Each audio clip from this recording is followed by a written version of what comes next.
अगर आपने अभी तक हमारा चैनल सब्सक्राइब नहीं किया तो अभी सब्सक्राइब करें और बेल आइकॉन को क्लिक करके हमारी लेटेस्ट वीडियोस के बारे में अपडेट। अस्सलाम वालेकुम, हमारे चैनल में खुश आमदीद।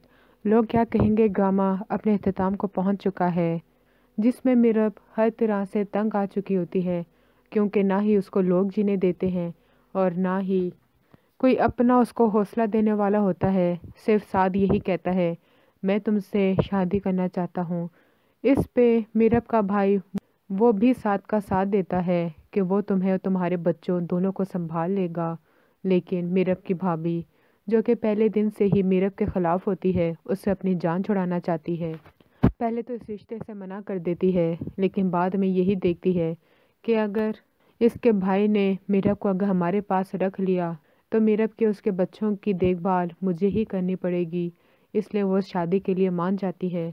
मीरब बहुत ही ज़्यादा बीमार हो जाती है, उसको अस्पताल लेकर जाते हैं।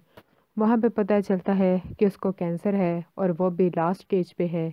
मीरब अब तो बहुत ही ज़्यादा गिर जाती है कि उसके बाद उसके बच्चों का क्या होगा, कौन उसको संभालेगा। भाभी से तो उसको कोई उम्मीद नहीं होती, तो आखिरकार वो साद की शर्त मान ही लेती है कि वो सिर्फ उससे निकाह करेगी, लेकिन शादी अभी उससे नहीं करेगी। किरण इस शादी की मुखालफत तो करती है, लेकिन उसे अभी मीरब की कंडीशन के बारे में नहीं पता होता। साद और मीरब दोनों का निकाह हो जाता है और साद बच्चों को लेकर अपने घर चला जाता है।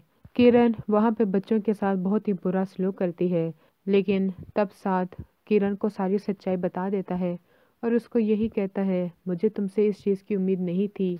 और मीरब कुछ दिनों के बाद ही मर जाती है। अगले विगत तक के लिए अल्लाह हाफ़िज़।